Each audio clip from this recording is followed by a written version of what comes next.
Just in, friends, the West Indies has announced its test squad for the tour to India beginning 2nd October for a 2-match series.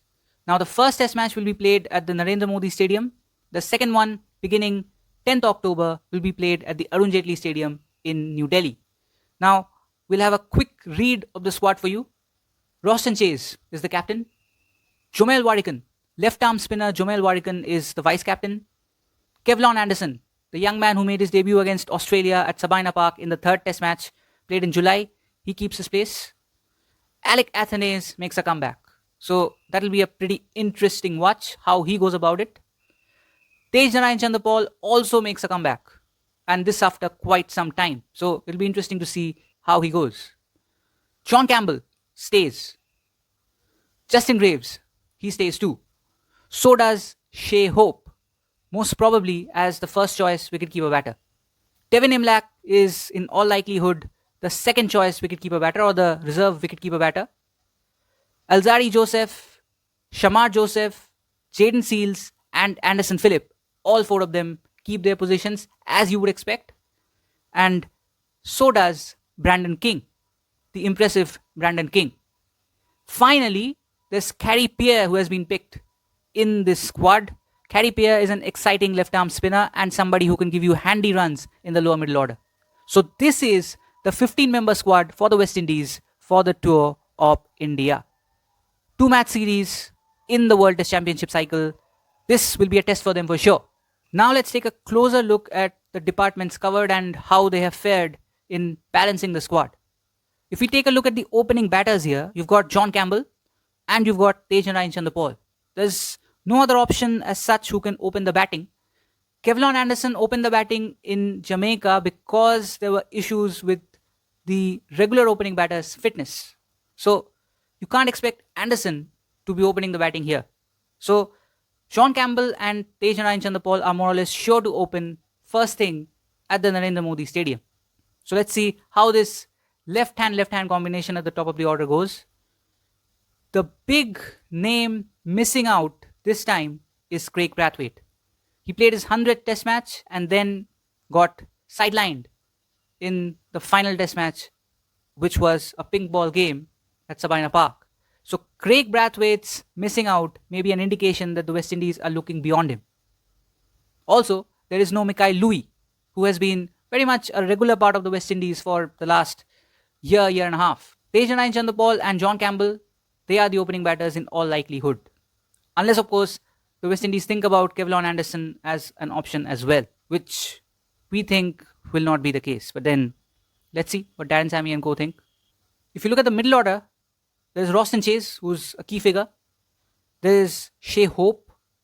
Kevlon Anderson, as we've said, is a middle order bat. There's Justin Graves. There is Brandon King, of course. Carey Pierre can bat. And Devin Imlach, if needed, is also there.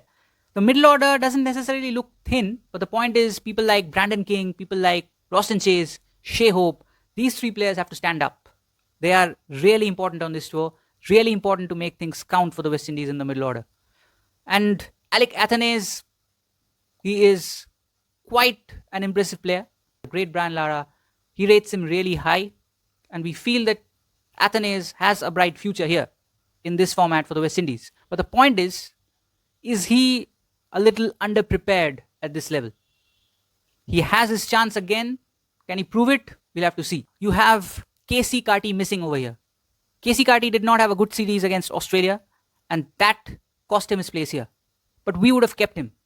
Honestly speaking, he is quite a talented player. He's quite a good player when the format is slightly longer. We don't know why he got left out. He's someone to be investing in. So we don't know what happened here.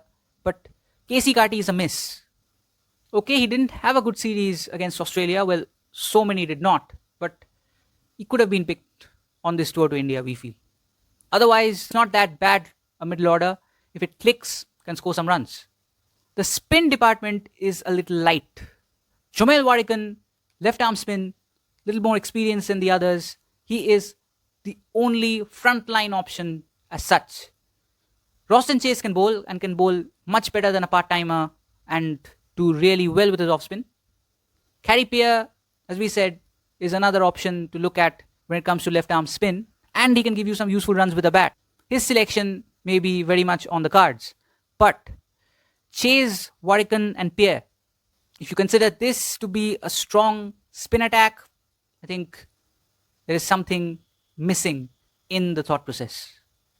Pace attack, super. Alzari Joseph, Shamar Joseph, Jaden Seals. All three of them are playing market. They have to. I know it's India, but they have to. All three of them have to play. They are the best bowlers the West Indies have at the moment, and they must play. There's Anderson Phillip, whom they trust, whom they back. He's a tremendous athlete, takes some wonderful catches.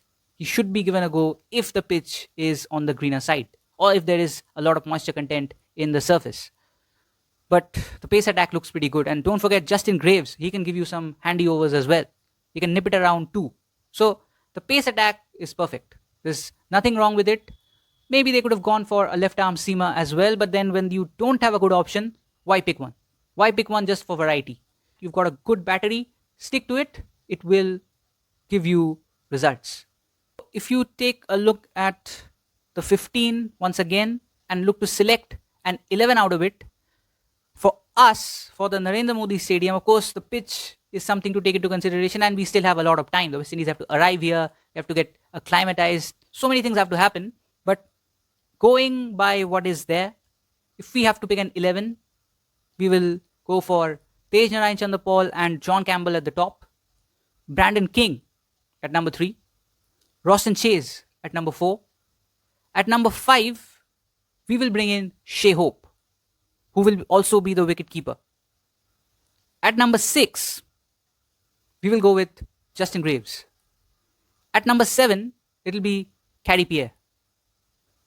8, 9, 10 will be Shamar Joseph, Alzari Joseph, and Jaden Seals. Finally, we'll go with Chumel Warrican at number 11. This is our 11. Let's see if it remains as we said, or there are a few inclusions and exclusions.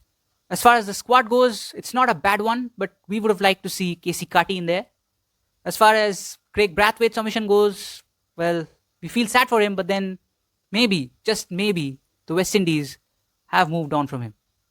If that is to be so, it has been a superb career, a career that needs to be celebrated. But then, if you want to look ahead, if you want to look at the future, you have to invest in the future. One more name who has been missing from the scene for quite some time, he is Cavem Hodge. Now, Cavem Hodge was impressive both in Australia and in England last year. This time, he just does not seem to be in the West Indian selectors' scheme of things. We don't necessarily know why he isn't getting considered. We don't know if he's carrying a niggle or not. But at the moment, one thing is clear. He is not in the West Indies plans. And when you look at the squad that has been selected, his place has been somewhat well covered too. We'll have to see if in the upcoming series he gets a look in. It's a decent squad. Is it a squad that can beat India? Well, maybe not, but it's a squad that can compete. That is for sure.